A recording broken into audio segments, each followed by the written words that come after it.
Hello friends, now we are going to start with classification of magnetic materials. We know that magnetic material means such a material which when placed inside magnetic field shows certain changes. Magnet and magnetic material is something different. Magnet is a substance which shows magnetism, means attracts small pieces of iron, while magnetic material means a material which when placed inside external magnetic field shows certain changes. So we are going to consider classification of magnetic materials. Already we discussed origin of magnetism is nothing but atomic magnets, because every atom of every substance behave like as a separate magnetic dipole, and having dipole moment. Already we discussed formula dipole moment of every atom. It is given by 1/2 EVR. This is the formula. So origin is nothing but atomic magnet. So depending upon arrangement of this atomic magnet or their values in a given material, materials are mainly classified into three types, and that is diamagnetic substances, paramagnetic substances, and one more category arises, third one, called as a ferromagnetic substances. Time being we are going to focus only on two material, paramagnetic substances and diamagnetic substances. First of all, let us consider diamagnetic substance and paramagnetic substance. Now we know that diamagnetic substances are those substances in which their atoms generally contain paired electrons. What do you mean by paired electrons? Means in a given orbit, generally there are paired electrons. Means there are either 2 electrons or maybe 4, 6, 7. Means generally even electrons are there. 2, 4, 6, 8, 100, 500 like that. Due to pairing of electron. See here. If this is first electron, if its orbital dipole moment, if it is anti-clockwise, then orbital dipole moment of second electron, it will be clockwise. Because two electrons in orbit always revolve in opposite direction, and due to opposite direction, their orbital dipole moment will be also in opposite direction. Means speed is same. The speed of electron, first electron, if it is v, then it is also v for second electron. Charge on both is same, for both radius is same. So as per this formula, magnitude of dipole moment of first electron is exactly equal to second electron.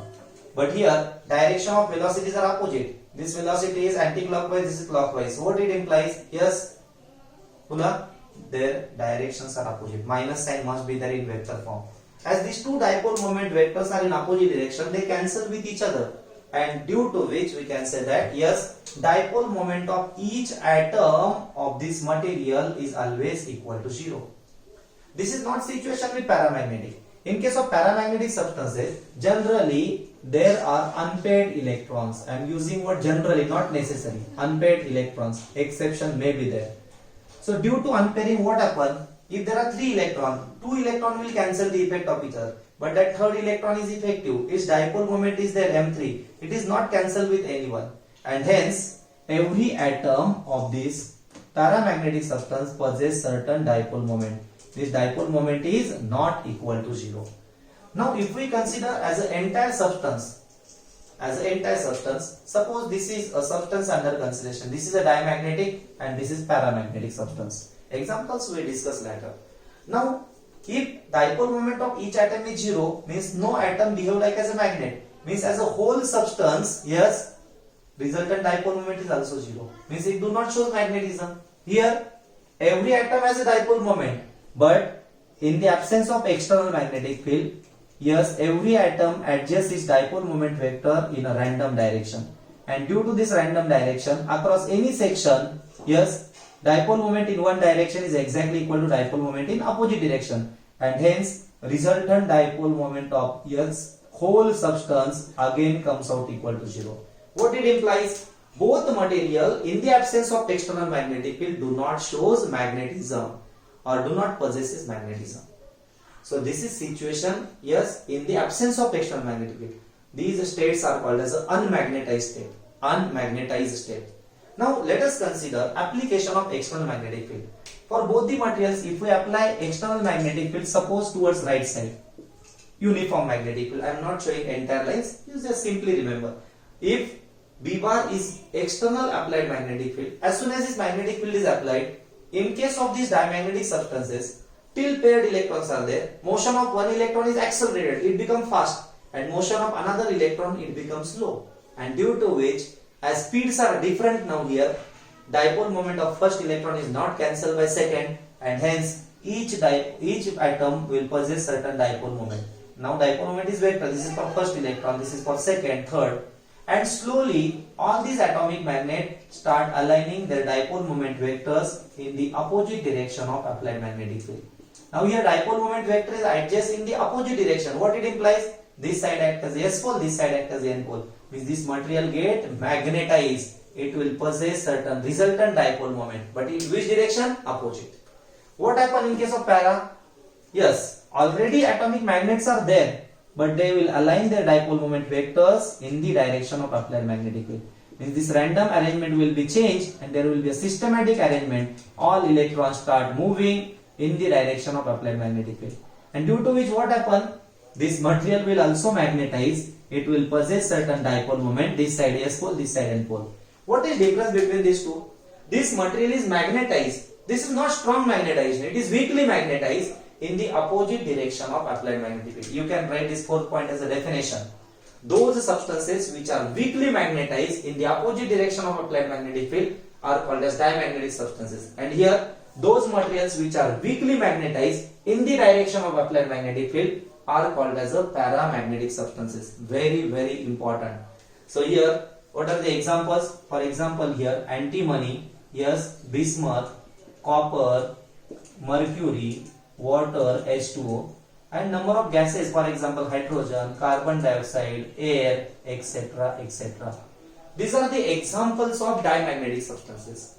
In case of paramagnetic substances, what are the examples? Aluminium is there, platinum is there, okay, platinum is there, even magnesium is there, even copper chloride, CuCl2 is there, oxygen is there.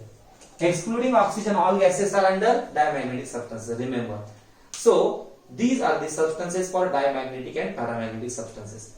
This is definition part. Those substances which are weakly magnetized in the opposite direction of applied magnetic field are called as diamagnetic. Those substances which are weakly magnetized in the direction of applied magnetic field are called as a paramagnetic substances. Now third category, ferromagnetic. Definition is same. Only difference is that they are strongly magnetized in the direction of applied magnetic field. Because paramagnetic substances and ferromagnetic substances have same properties. But ferromagnetism we are going to discuss later. Time being, simply focus on these two types. So these are the 4 points. Now next point, yes. If we brought diamagnetic substance near to a magnet, then that material is weakly repelled. Means magnet repel, yes, not strongly, weakly repel. Means diamagnetic substances are weakly repelled by a magnet. What about para? These are weakly attracted, not strong attraction. Ferro, if it is there ferro, then strongly attraction. If paramagnetic materials are there, any magnet, it will weakly attract that material. So this is also one of the important point. You may write point number 5. Yes, diamagnetic substances are weakly repelled by a magnet and these are weakly attracted by a magnet. Point number 6. Point number 6. If, yes, diamagnetic substance is freely suspended inside a uniform magnetic field. Suppose this is a uniform magnetic field. And suppose this is a rod of bismuth, means diamagnetic substance. As soon as it is freely suspended, it will rotate and become perpendicular to direction of induction. This rod always align itself, yes, perpendicular to direction of induction. If induction is horizontal, rod become vertical. This angle will become 90 degree here. In case of, yes, paramagnetic substance, for example, aluminium rod. If aluminium is freely suspended inside a uniform magnetic field, what happen? This rod will become parallel to direction of induction. This length will become parallel to direction of induction. Why? Because repulsive property is here and here attractive property. So this is also one of the important point number 6. Now instead of solid material, if we consider gas, if gas is spread inside uniform magnetic field, yes, all the gases molecules moves perpendicular to direction of induction, upward or downward. No gas molecule can move in the direction of magnetic field. Means when a diamagnetic gas is spread inside magnetic field, all gases molecule moves perpendicular to direction of induction. And here all gases molecule moves in the direction of applied magnetic field. So this is 7th point. In case of, if we consider a liquid, for example, there are two dissimilar poles of a magnet. This is N pole and say this is the S pole. If a watch glass containing diamagnetic liquid, for example water, H2O, If it is placed on two dissimilar poles of a magnet, then it is observed that yes, exactly at the center there is a depression. Here depression is noted, and instead of diamagnetic liquid, if we consider a paramagnetic liquid, what happen?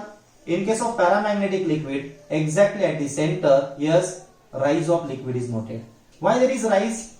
Such kind of rise is noted because there is one of the more important property, number 9. This material always moves. Which material?